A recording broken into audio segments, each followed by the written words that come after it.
forth and forage. This is amazing. I feel like I just want to skip around and pick everything. I'm making strawberry cheesecake buffalo wings. I'm sorry.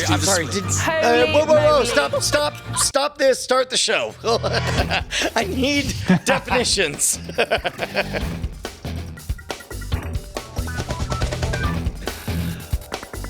Welcome to Cordkillers, the show about watching the stuff you love when you want, where you want, however you want. I'm Tom Merritt. He's strawberry cream barbecue wings or something.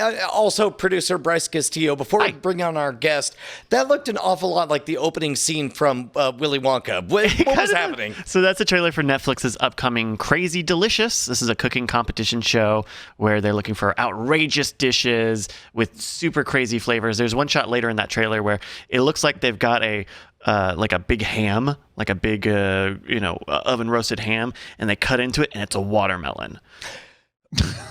Schnozberries taste like schnozberries. That sentence could have been the intro to a Stephen King horror short story. Bill Meeks, how are you doing? June 24th. I'm doing good, and I just want to say that trailer very much reminded me of the sketch from Mr. Show, The Altered State of Drugachusis. Yes! It felt very Sid and Marty Krofft. It was like, what's going on? But I'm kind of into it, and I don't like cooking shows. Well, man, I just don't know what to think. But June 24th, we can all watch Crazy Delicious on Netflix and find out. In the meantime, let's get to our primary target.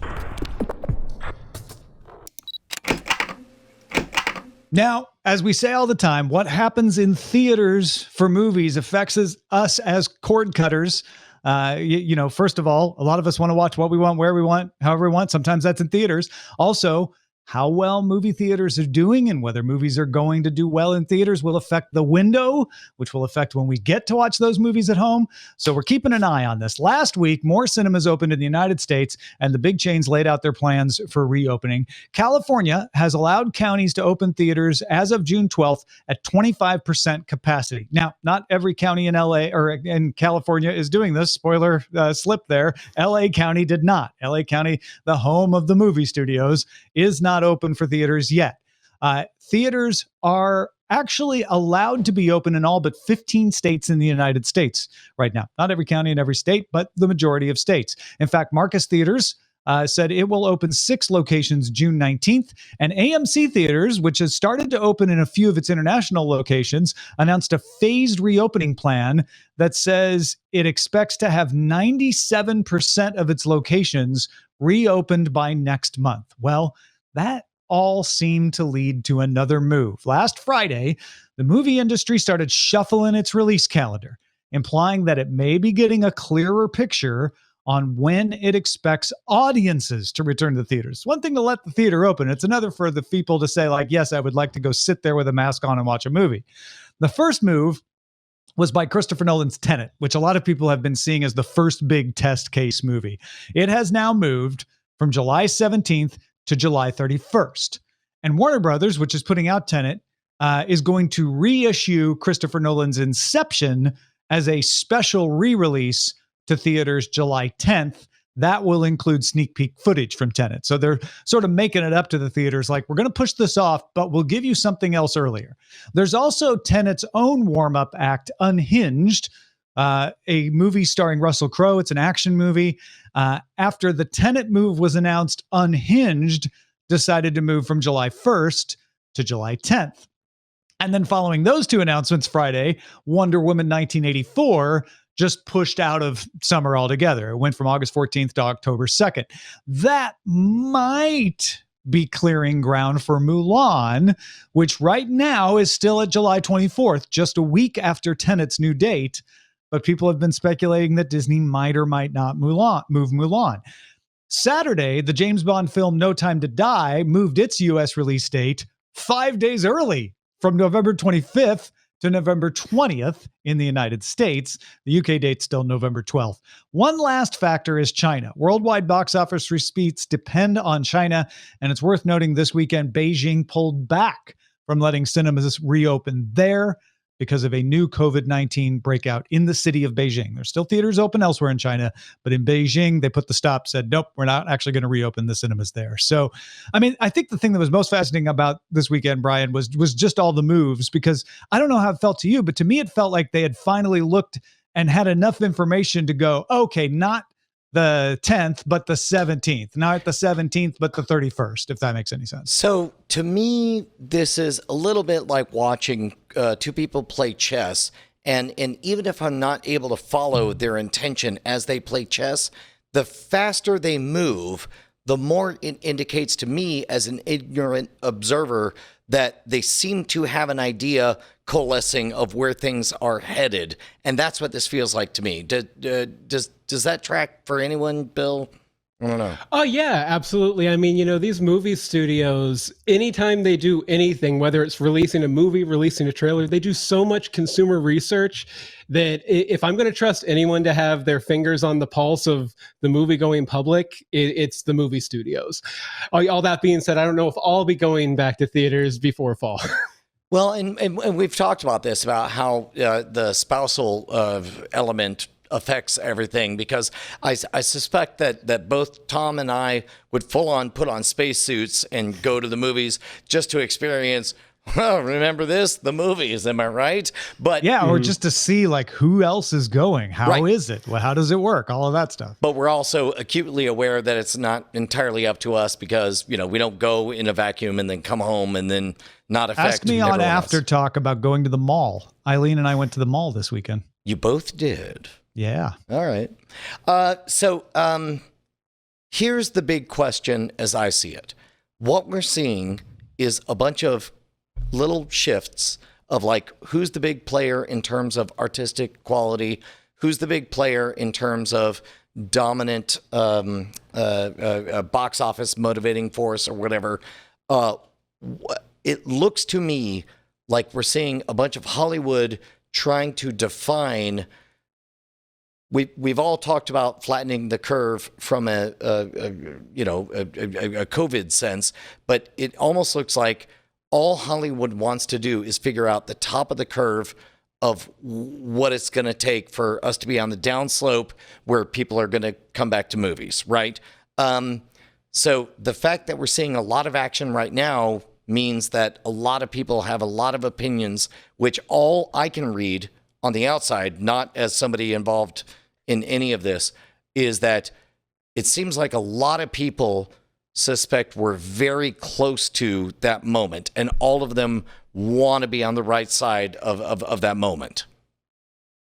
Well, yeah, nobody wants, the opening of Tenet or something like that to come with a story 2 weeks later saying that, Tenet was a massive spreader of this COVID thing. So, I mean, I think everyone's being very cautious. I also think they might be playing around with it, because I know a couple months ago, Disney was talking about they were going to maybe try and start up their own theater chains. And so I think, this could definitely be a move to maybe get these big pictures out to a chain like AMC, Carmike, all those, and then they don't do well. And those companies are sort of on a thread right now anyway. And it might kind of force the issue to where the studios can try and start their own theaters, unfortunately. Yeah, I don't think the studios want these to do badly, though. I mean, they want to make their money back. The way I've been looking at this is Mulan was kind of the first big one to fall. Right? It was supposed to happen. I was scheduled to go see an early press review of it that got canceled. And that was one of the things that caused the first cascade of like, oh, they're moving that movie. Well, we're going to move our movie. We're going to move our movie. And everybody landed on these best guess dates.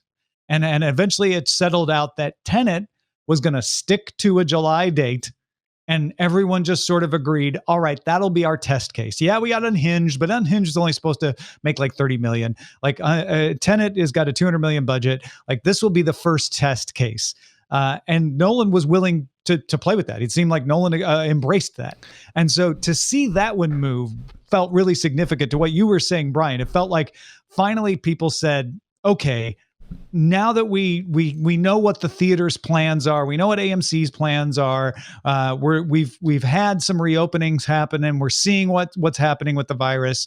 Maybe a couple of extra weeks are in order, but not more than that.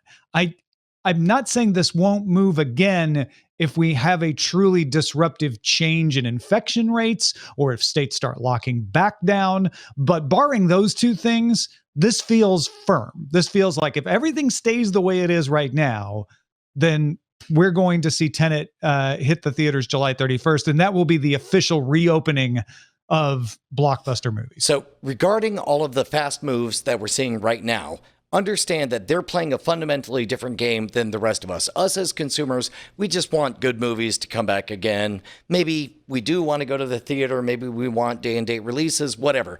They're playing the game of there's going to be one movie that does so well that everybody in Hollywood will talk about the pre and post blank movie era. Mm-hmm. That is the prize that they are competing for. Some of them are going to come too early and not do well. And then there's going to be one that's going to be a runaway success that happens to come out at the right time, be of the right quality, and do very, very well financially. And everybody will talk about a post whatever that movie is era. Everybody's competing for that. Yeah, and I think, in the press for Tenet launching and everything, they're kind of setting Christopher Nolan up as the hero of cinema. He's going to come in, and with this big movie, he's going to save cinema. And I think that, if assuming that movie does well and everything, he's definitely... The thing is, he has people who look at him as a very accomplished director who has a pedigree and cares about the art form and, the film stock and all that kind of stuff. So I think having him come out there as the face of reopening the theaters is really smart on their part to get public support for it. If I had to guess, I think it doesn't matter what Unhinged does on July 10th, but everyone's going to pay attention to it. Everybody's going to write up a story about it. It's either going to do too bad, didn't do good enough, it did great, but it doesn't matter. That's a data collection point. That's where the studios readjust their marketing plans, their messaging based on what they learn from Unhinged. But if Tenet crashes, if nobody goes to see Tenet, then suddenly I would expect to see a lot of readjustment and move dates. And that's where I'm watching this game of chicken with Mulan on July 24th, and I think Disney probably has created this date based on their best data, and their best data is holding, and that's why they haven't moved it. But to me, that is one to watch for sure, because they've done all the marketing. It's out there. People want to see Mulan. Like they were a week away from releasing this thing.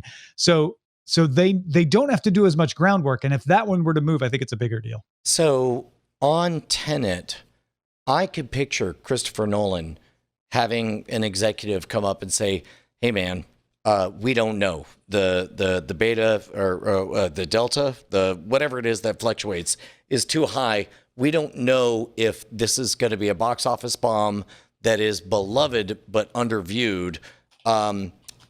Christopher Nolan alone seems to me like the kind of person that'd be like, "Yeah, I'm comfortable with that. Whatever. Let's just release it." Disney would not be comfortable with that with Mulan. No. Disney wants to know that they won and that they were the peak of the coming back to the movie theater experience. So it makes sense that Christopher Nolan would say, "Yeah, whatever. I mean, it does good, it does bad. I mean, 20 years from now, what am I going to care? I'll still be beloved as a filmmaker. That's fine." Yeah. Put it all on red. Let's see if we win. Exactly. Yeah. Whereas Disney is like, we don't do gambling, No, we buy bonds. Right. Exactly. Yes. Disney buys bonds. So makes them chicken bastards. Go ahead. Sorry. I have to bleep that. Thanks, Meryl. I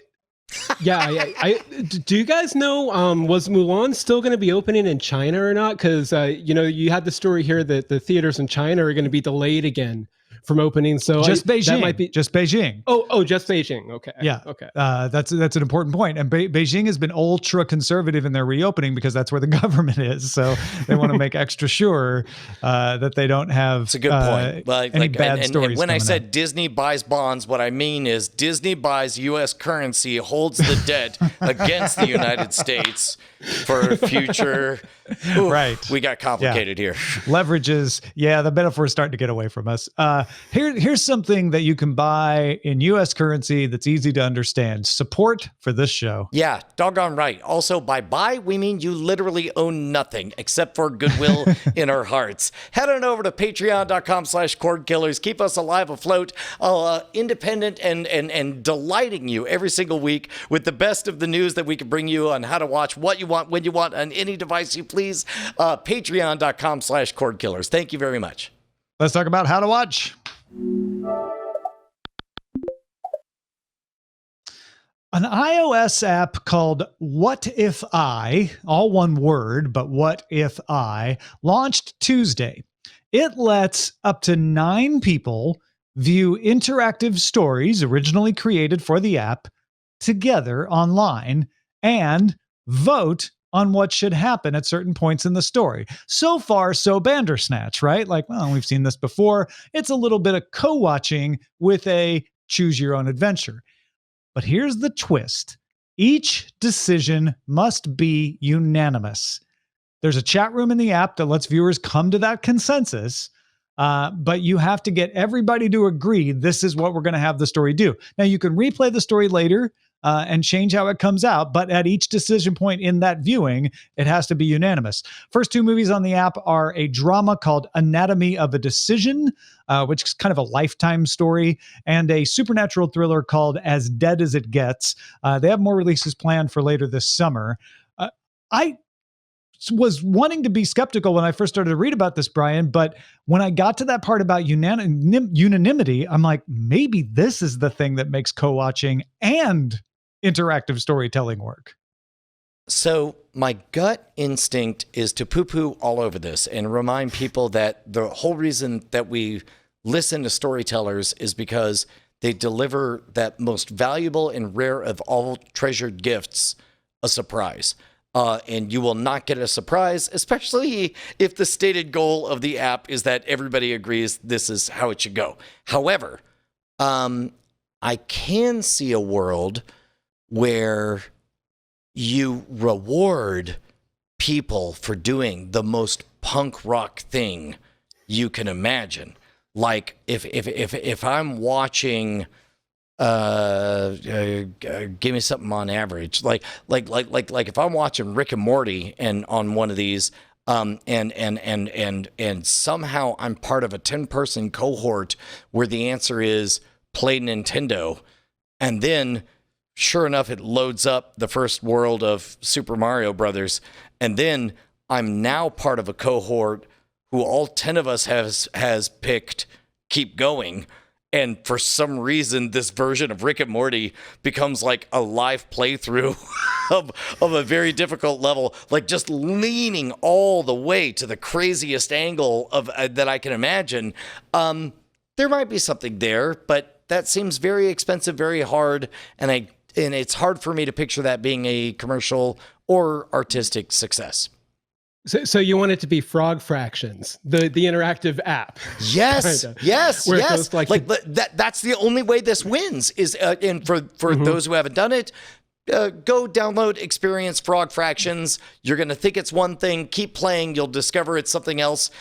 That's something else. That's something else. That's something else. That's something wonderful. So you're right. That's the only way this wins is if it's Frog Fractions, the TV show. Yeah, like the whole unanimous thing kind of confuses me because, when I first started reading about this, it reminded me of this pilot program they had when I was growing up in Houston in the early 90s where you'd go to a theater, you'd watch this half-hour interactive film, everyone had a dial, and they'd hit a button for the choice, and it majority had the guy, rules. Matt Brewer. It had Matt Brewer, the guy who played Max Headroom. Yes, I remember this. Exactly. Yeah. Exactly. Yeah, and that always made a good amount of sense to me and nice and communal and stuff, but the the way this app is set up with the chat room and it has to be unanimous, it almost feels like in D&D they have the concept of like side talk with the DM where you're talking out of universe about the universe. And that's kind of what it feels like to me. It feels like it almost would break the experience. Table talk, the show. Well, Yeah, this is co-watching. To me, this solves the problem of co-watching, right? Because don't forget, co-watching is I have friends and family I want to hang out with. This isn't for strangers. I mean, strangers could use it, obviously, but that's not what it's meant for. This isn't 9 Angry Men. This is This I've isn't got Stranger Things. This isn't some kind of Twilight Zone. Well, no, this I'm saying isn't a night gallery. People were talking of about stories. juries in the chat room, and juries are 12 Angry Men. That's the name of the movie. That's what I was alluding to there. This is not that. This isn't a bunch of strangers are required to unanimously judge on something. This is friends and family who want to have a fun time together. Co-watching is supposed to be that too. With co-watching, though, you kind of get distracted because you just want to watch the movie, and then you kind of forget that you're watching it with other people. But if you are chatting, then it's weird, and what are you chatting about? And there's something to it, and some people love it, and there's ways to make it work, but this provides enough interactivity that is motivated where you can be like, oh, okay, all of us together are doing something. There's a purpose to us watching this together, and we all wanted to do it in the first place, that I think makes this work better than co-watching. To your point, Brian, about the surprise, I feel like you can still have surprise in interactive storytelling because you don't know what your decision will lead to. But you're right, it does, and as you said, Bill, too, it does disrupt the experience because it pauses you and it makes you have that side conversation. I mean, think about every time you read a choose your own adventure book, the only surprises you got were when you made a decision, and the surprise, air quotes here, are...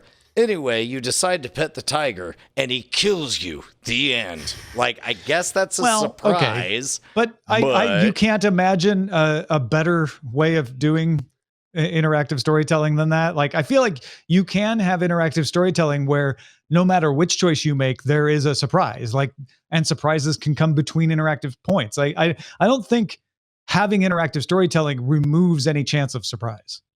Yeah, this is definitely backseat driving on my part, but if we're going to go through making an app or whatever, like I would love it to be just a slider bar to the left or the right, and not a unanimous thing, but instead... No. See, I think the slider bar just has all the problems of co-watching again, where you're just kind of leaning back like, oh, I wanted that, but it didn't happen. Oh, well. And suddenly you're not part of it anymore. Well, that's great for the movie theater experience like you were talking about in Houston, but for the interactive experience where like me and my friends wanted to watch this together and do this together, I think it's key to make it unanimous because then it gets you all engaged and there's importance to coming to a consensus and doing it that way. Here's my pitch if we're in the Shark Tank.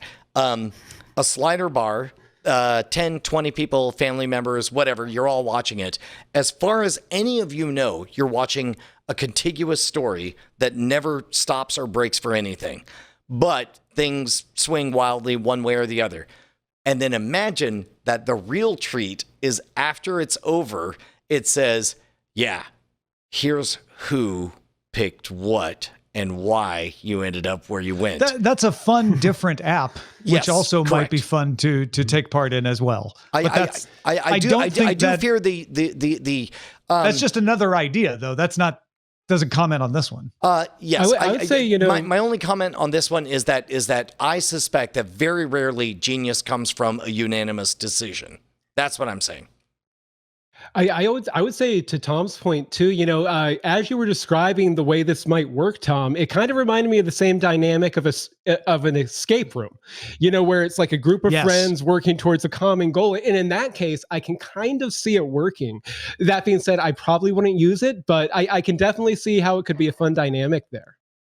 And the challenge, and it's a tough challenge, is to make this an escape room, to make this fun all the way through. Pretty much no matter what decision you make. And some decisions will lead to dead ends and then you'll have to start over because that's part of the fun is you got to have consequences, but making an enjoyable story that can be played multiple ways. I think that's been shown to have been done before.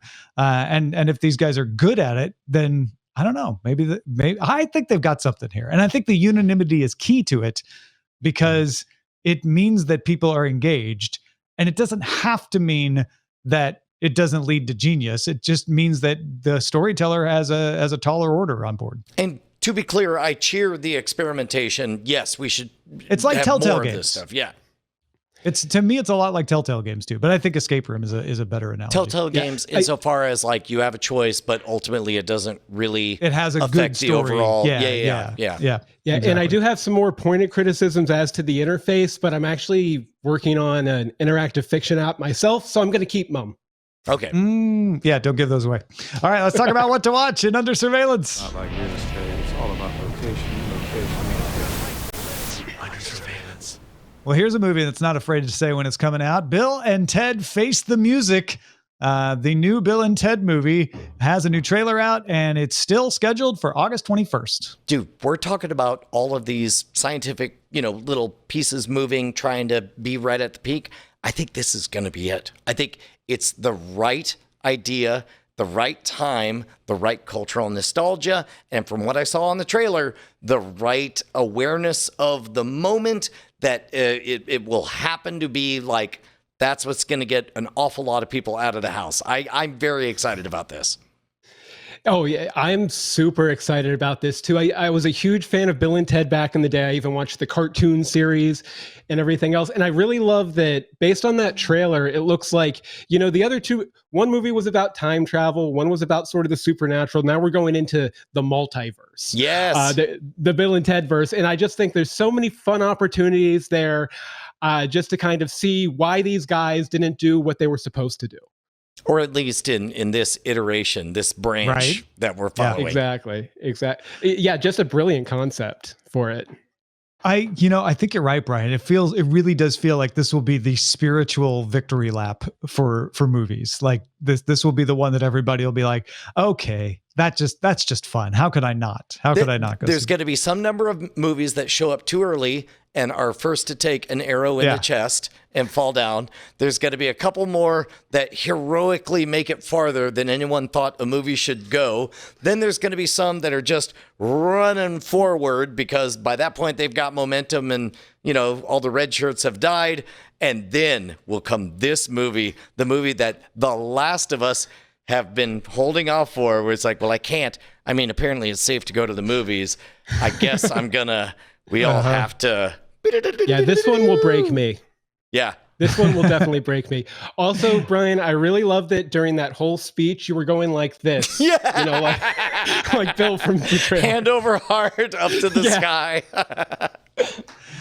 Here's one you'll be able to watch in your own home and not have to risk going outside. The movie Greyhound, co-written by and starring Tom Hanks, which tells the story of a World War II era U.S. Navy commander on his first convoy crossing U-boat-infested waters in the Atlantic.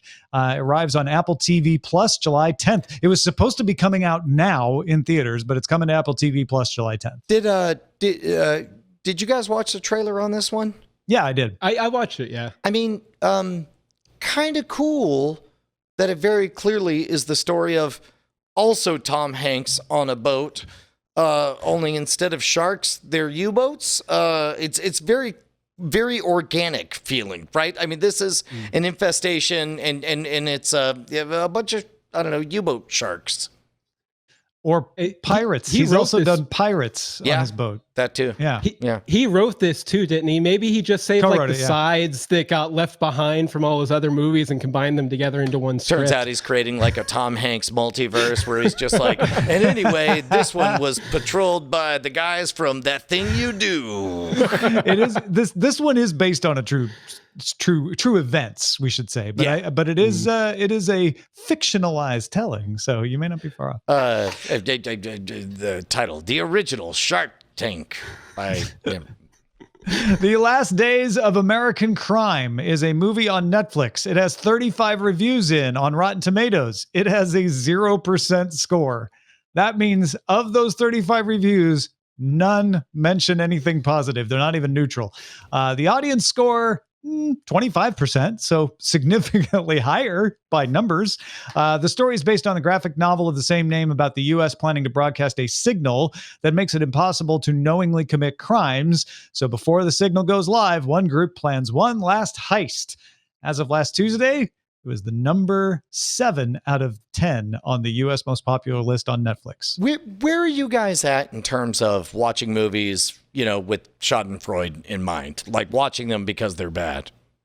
I'll tell you exactly where I am, Brian. And then Bill, we'll go to you. This weekend, I thought, you know what? I'll watch Last Days of American Crime, ironically. And then I said, I have other things I would rather be doing. So like not even on the room level thing, like you couldn't enjoy it. I just didn't bother to do it. Maybe I would have enjoyed it. I just decided not to spend my time that way. Bill, what about you? I have to for schlock, I have to let it age for a few years. Like once something's 5 or 6 years old, I can go back and appreciate it in an ironic way. But there's just like, when something's so fresh, there's so many emotions attached to it, both from me, from other people, that I don't feel like I can really sink it and view it as a guilty pleasure yet, Yeah. It is I don't want to say it's the only movie, but they're pointing out that other horrible movies have better scores than this. Like at least have 1 or 2%. Like Battlefield Earth. Yeah. It does make me sad though that this one is based on a non-superhero graphic novel. And, there are so many great stories told in that medium that don't have anything to do with superheroes.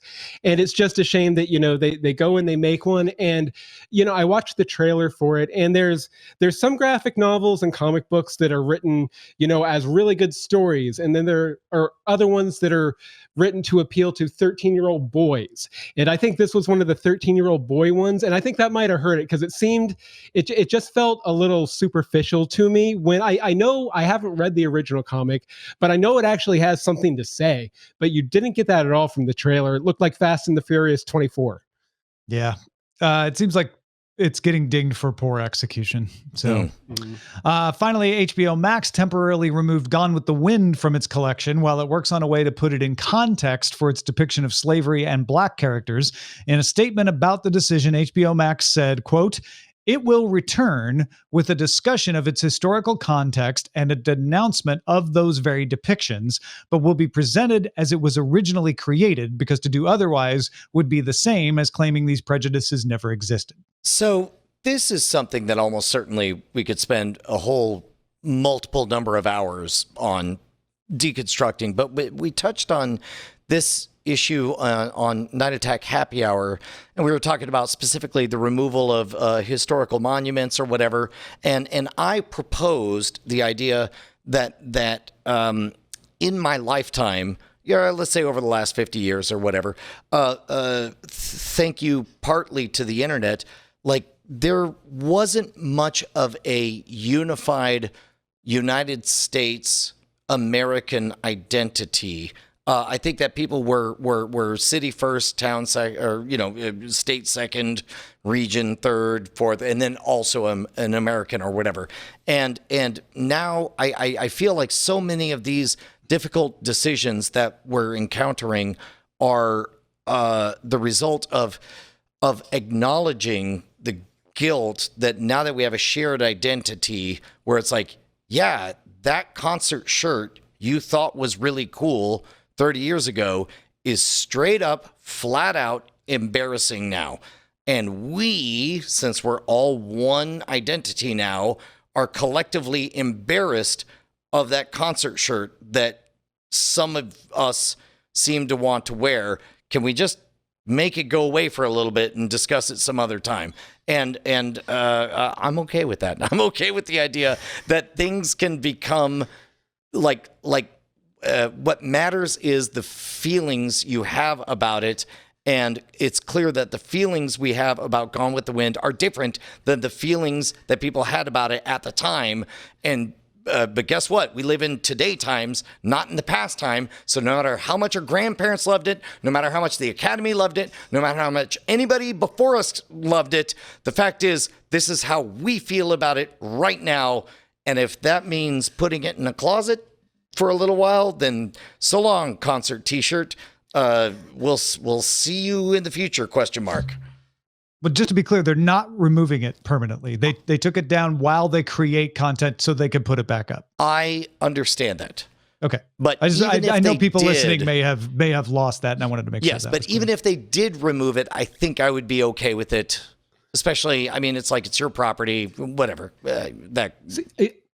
I tend to like the approach of, putting the warnings on there, because then it can become, if we're sitting down to watch maybe, and they do this with like Looney Tunes, cartoons and stuff. If I'm sitting down to watch it with my kids, it's a really good opportunity to be like, this is the way people used to be, and it's not okay. But by the same time, I can totally see, a big corporation like AT&T wanting to kind of, protect their brand, especially in these tumultuous times. And this is a really good way to signal that we're on the same page as you guys. Whether they actually believe that or it's just a PR stunt remains to be seen. But I do like the approach of having the warning to be like, hey, stuff's messed up. But, if you want to watch it, I think the most important part of this is that it's not just a warning. It's not a like, hey, there's some out of date, depictions in here flashed up at the beginning. That it's not, we're taking it down for good, and we're just not going to show it. This is an uncharacteristically responsible way of doing it, in my opinion. This is HBO Max saying taking it down would be, I mean, first of all, anybody can still go buy it. We're not going to stop selling it. So that would be silly because we're trying to hide something that can't be hidden. Putting it up with a warning that says, hey, beware, this has got some depictions, doesn't actually do anything to help people understand what that means. I think this is an incredibly responsible way to say, we want to make new content around this that explains, here's what you're about to see.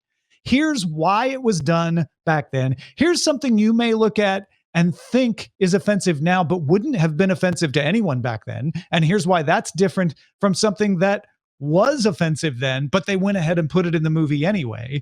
And I will reserve full judgment until I've seen the content that they make to put this in context. But to me, this is an important example of how to treat this kind of content. To not deny it, to not wave a hand at it, but to engage with it and say like, hey, yeah, there are problems here. But in Gone with the Wind's case, it was a huge part of history. So let's explain why that happened and why we've changed our way of thinking about it as a country, as you were saying, Brian, over the years. It's probably, essentially everything boils down to, if it was a one sentence press release, it would be, hold on, give us a minute, right? Yeah. And in that minute, let us figure out how to not dishonor the original craft, but also recontextualize it. We're not going to do an ET and replace all the guns with walkie-talkies, which was dumb, ridiculous, heavy-handed, and stupid. But who knows what they might do? But I could imagine a two versions thing where it's like, hey, you could watch the original exactly as it was. Or what we've done is we've removed the parts that will make you uncomfortable given a 21st century sensibility, sort of like dubs versus subs. It's like give me a slightly, let me make my choice. Like do I want to experience it with updated cultural references that feel more 21st century, or do I want to experience it as it actually was, whatever that means? I like that, they're creating, like Tom, you were saying, they're creating new content to kind of put at the front end of this. It reminds me very much what they've done with novels like Huckleberry Finn, for example, where there's some questionable stuff in there. But generally, if you get a decent edition, they'll have a foreword by an author or an activist or someone related to that arena that kind of explains the historical context and, Mark Twain's feelings and everything like that. So it sounds like they're taking a page out of that playbook. Yep. All right, let's talk about what we've had our eyes on. Something you've been watching lately. Bill, let us know what you've been seeing. I've been every Saturday night for the past 6 or 7 weeks now. I've been really enjoying, if anyone knows me, I'm a huge fan of the band Bare Naked Ladies. Their lead singer left a few years ago, started a solo act, and he's been doing live Zoom concerts every Saturday night where he takes requests online, and it's just like 2 hours sitting there watching him play your request. I've got a couple requests on and everything. Always a good time. Actually, the most interesting thing, they have a song called When You Dream that he wrote about his son after his son was born. And his son's like 22 years old now. So he had his son come on and play the song with him. And it was just a sweet moment. Loved it. That's great. Brian, what about you? I don't know if we've discussed this, but I'm going back and watching Lost. Have we talked about this? You mentioned it. I don't remember if you mentioned it on Cordkillers, Spoilerin time or whatever, but you said you were watching it with the kids. 20, 22 of season 1, and it's so fun to watch everything through my 12-year-old's eyes. And spoiler alert, hot damn, is it fun to watch her hate Sawyer in this first season, knowing that he has the best, most dramatic, amazing redemption arc of anybody on the entire show. I was not prepared for my reaction to that statement since we named our dog Sawyer after that character, right? And meanwhile, I'm watching Josie scream at the television, I hate him so much. Why won't you give him the medicine? It's awesome. It's great. That's great. That's so good. I watched 8 minutes, 46 seconds. It's just 8:46 from Dave Chappelle, which is interestingly on Netflix's YouTube channel. Netflix has a comedy channel on YouTube where usually it just gives clips or maybe sneak previews of stuff. But and maybe I wasn't doing the search right, but I could not find 8:46 on Netflix. I had to go to YouTube to watch it. And I think part of the reason for that is this is incredibly raw.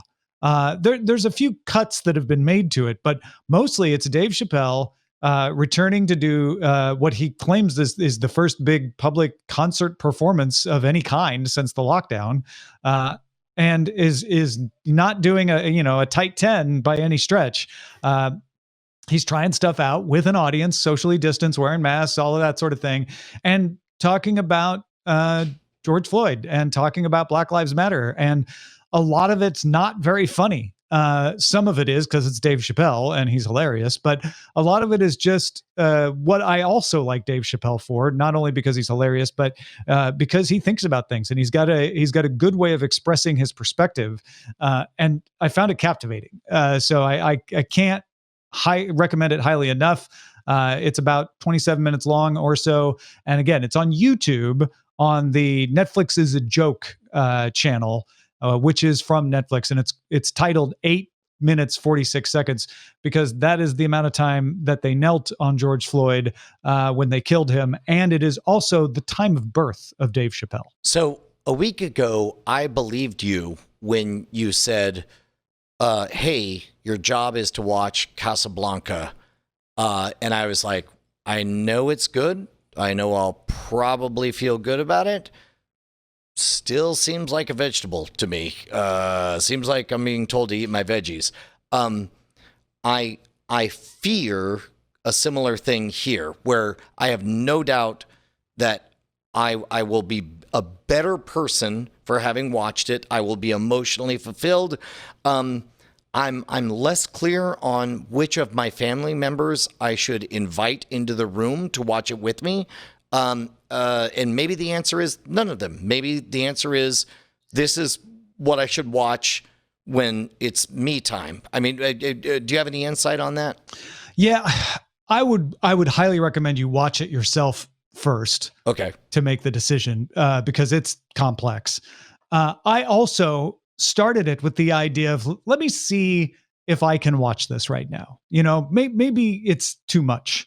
Or maybe I won't enjoy it. And neither one of those things were true.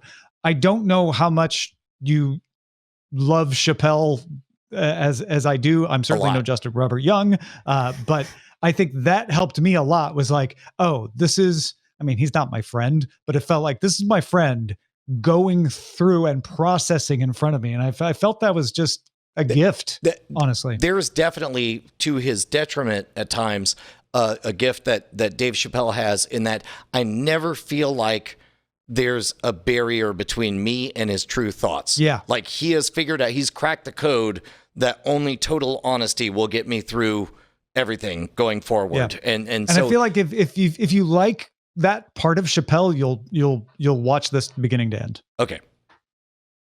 Yeah, and it's fun too because he well, I wouldn't say fun, but it's interesting because he kind of he kind of just walks through the past couple of years worth of events that sort of led us to this big moment here. And it's a lot of this stuff, falls out of the back of your mind because, you hear it in the news, it's big for a week and then it falls away. And he kind of just pieces it all together into this timeline that you're like, wow, I can see totally why we're here now. All right, Bryce, what else should we be on the lookout for? Hey, Cliff has a guy pick for all the guys here. Hi, guys. He writes, Tom mentioned that he enjoyed Guy Ritchie's The Gentleman, and I just wanted to let you know about what I think is his best film, Rock and Rolla. This came out in 2008 and has a great cast with many stars before they made it big. It has humor, a big heist, and brings you to the inner workings of the London underworld. It stars Gerard Butler, Idris Elba, Tandy Newton, Tom Hardy, Mark Strong, Jeremy Piven, Tom Wilkinson, Ludacris, and many other British character actors. You can watch it for free with ads on Hulu. Anybody here seen Voodoo, not Hulu. Voodoo, VUDU. I've not seen this movie, but I've lately been in a phase where I'm remembering how much joy I got out of Locked, Stock, and Two Smoking Barrels and Snatch, and like I'm in a Guy Ritchie mood, and the idea that there's a third of those movies just waiting for me, I that's awesome. Yeah, what about the rest of you guys? Tom? Bill? Yeah, I saw Rock and Rolla when it came out. I'd almost forgotten about it. So thank you, Cliff, for reminding me. That's a good one to go back and rewatch for sure. Yeah, actually, that's one of the ones that I always meant to see when it came out, and then I never got to. So thank you for reminding me. Did Guy Ritchie, did he do the Aladdin remake too? Yes. No, yes. He Wait, did. He did? Yeah. Guy Ritchie did? I thought that was Craig Mason. Or I guess maybe he wrote it. Wow, really? Okay. Yeah, I was going to say, they TIL. can't outdo the violence in that at all. So, Which honestly is the best Guy Ritchie movie. Oh. Wow. All right. There we go. well, anything with Will happening. Smith. So like Cliff mentioned, Rock and Rolla is streaming for free on Vudu with ads. There's nowhere else to watch it ad-free. As part of the subscription service, of course, you can buy or rent it as a VOD. If you've got something we should be on the lookout for, email it to us, cordkillers@gmail.com. Hey, Brian, we got an email from Justin. He decided to take us up on the recommendation of Doghouse Systems. Doggone right. As longtime listeners know, Doghouse Systems showed up with tens of thousands of dollars of systems that power this entire studio, that make possible all of this stuff. They've believed in us since the very, very beginning. So we encourage people, sooner or later, you're going to have to buy a computer. Make sure it's a Doghouse system. It'll be top quality. You'll love it. We believe in them, and you should too. Use promo code ROGUE at checkout. That's doghousesystems.com/V/rogue. But specifically, you want to read this letter? Justin says, I'm the IT director for a commercial drone company, and my AI director reached out about building a heavy machine to be able to handle our machine learning and AI processing. He talks about going through AWS, pricing out a build. And so he decided to go over to Doghouse Systems website to see if he could build out a similar system. Within minutes of being on their site, I built a model with the same or better specs for cheaper than the total on the parts list my AI director provided. I ordered a massive desktop for the AI team and was so happy with the team over there. I ordered a couple of gaming laptops for my data team. We process a lot of data, and they run laptops with dedicated video cards and high-end processors. These Doghouse systems have the same or better specs as what we currently use, but are less expensive. Going to pilot them to see if I can expand their use. Thanks for the info on Doghouse, Justin. That is so awesome. Yeah. Shall we move on to the front lines? I love that idea. Front lines! Warner Media is simplifying HBO branding, folks. It will get rid of HBO Go, since most customers who use it can use HBO Max instead. The HBO Now app will remain available, but be renamed HBO.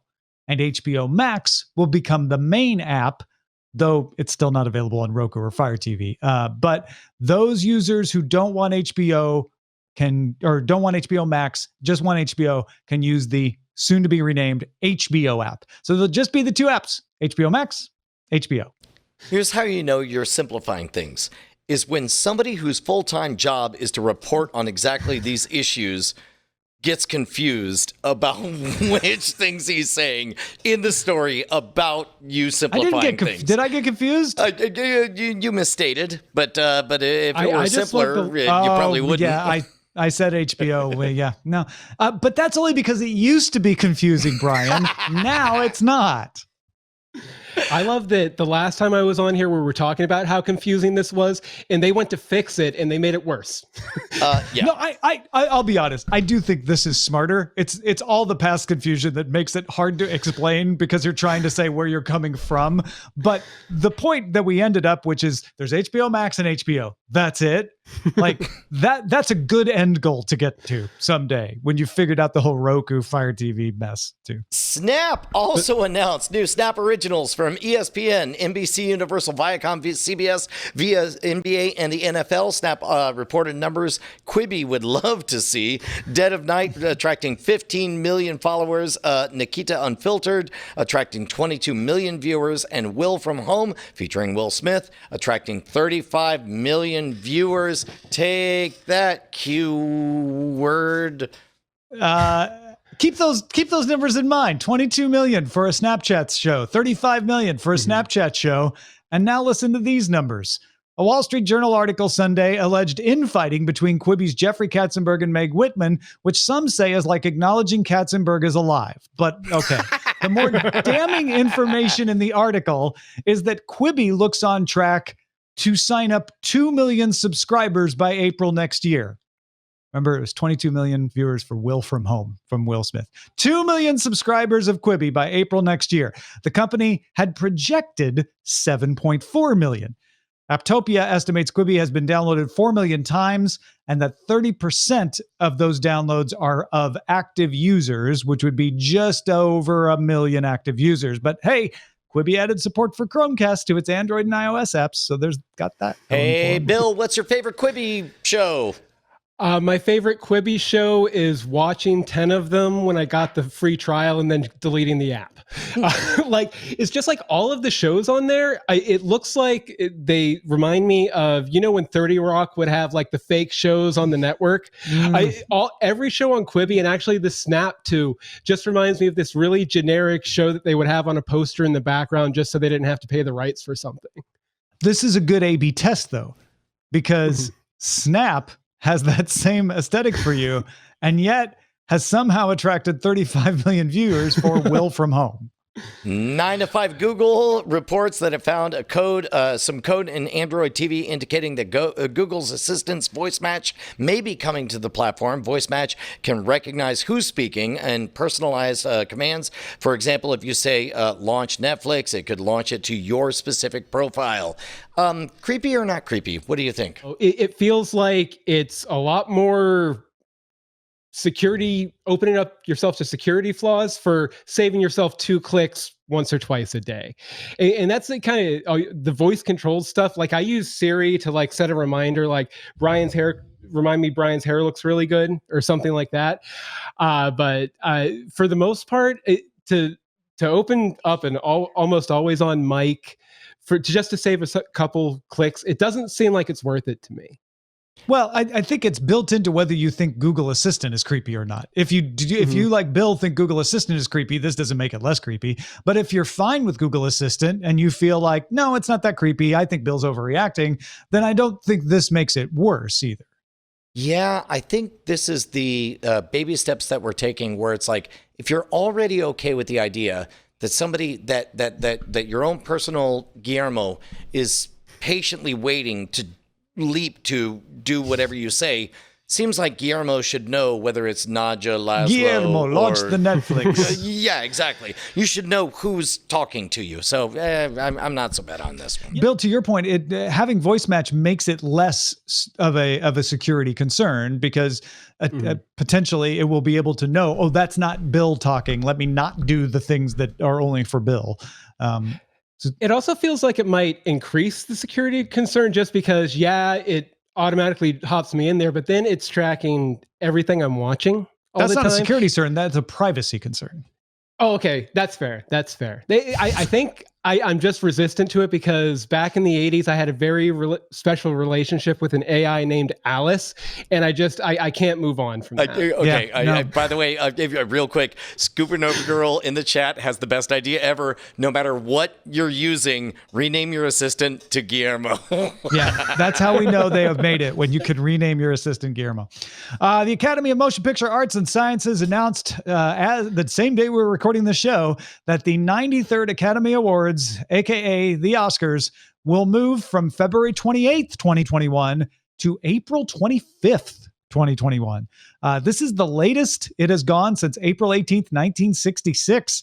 The qualifying date will be extended to February 28th, 2021. So the day the Oscars were supposed to take place will now be the last day you can submit your film.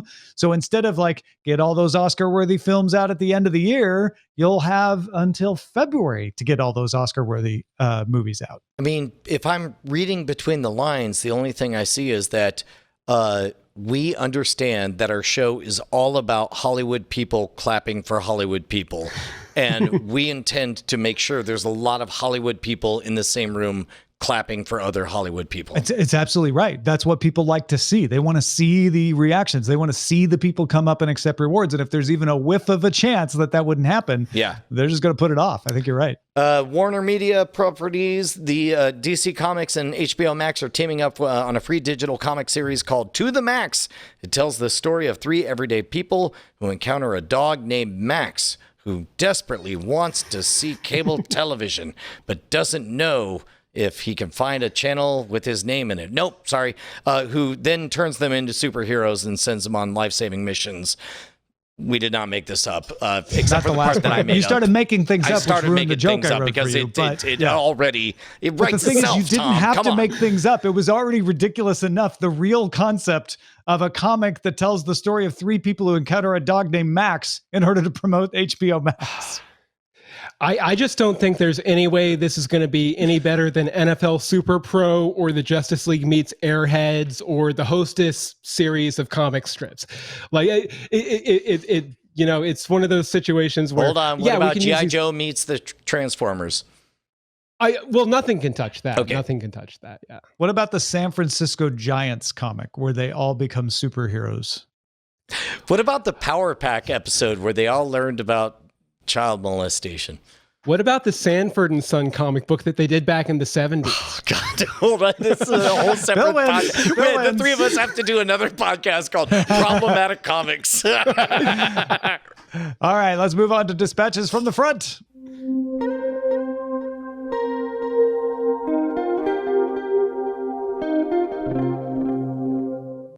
Alex wrote in agreeing with Brian about movie theaters and the role they play in our culture. Brian, can you summarize? Yeah, I mean, the short version is that he agreed with, it seems to be something biological or sociologically built into us that it's not enough for us to have stories. There's a reason we keep gathering by the campfire, and essentially, the movie theater is our campfire, and we kind of get close to it with moments of cultural gestalt where we're all watching Westworld or Game of Thrones at the same time and tweeting about it, but it's also not the same, and that's the reason that quote unquote the campfire, aka movie theaters, have survived. And he agrees with me that he suspects that they'll survive. I think there's something to that. I actually really liked his email. Miles wrote in and said, hello, human resources. Longtime boss, second-time writer here. Just wondering if the current COVID situation has got you starved of watching scantily clad men getting all sweaty. Yes. Then maybe the Australian football is for you. Aussie rules football is a high-speed aerial kicking game played on cricket ovals. If you've ever seen Gaelic football and thought that's like soccer but with some extra stuff, then AFL is most of that extra stuff.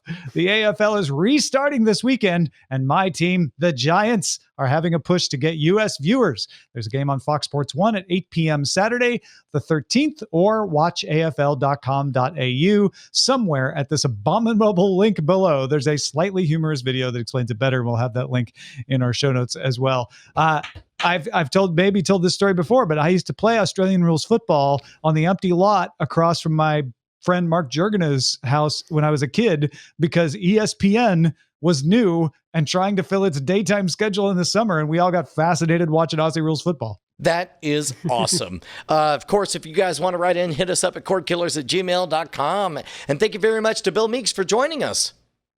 Thank you guys for having me. It's been great. I think the last time we talked was right before all the craziness, and now towards the end of it, we're talking again. So we'll talk again, after the next big natural disaster happens. If people want to find what you've been doing during the natural disaster, where should they go? Oh, yeah. I'd say, this past week, I put together a little video, sort of a pep talk for myself for when I'm feeling down creatively. If you want to go check it out, it's at doanything.media/pep talk. Our website is cordkillers.com. Our email address is cordkillers@gmail.com. And we're live on twitch.tv/Night Attack. Also on diamondclub.tv, Mondays at 7 p.m. Eastern, 4 p.m. Pacific. We'll see you again next time. I saw that hat change. Go Swans. Hey, Tom Merritt.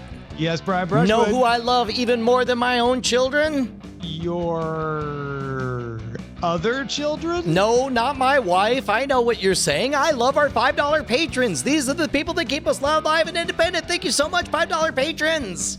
You know what? I love them more than not life itself, because then I'd be dead and I couldn't appreciate them, but really, really, really close. And I'm so thankful that they are here to make this show happen. Thank you so much to all of our $5 a month patrons. You guys are wizards. You're champions. Thank you, everyone. You're heroes.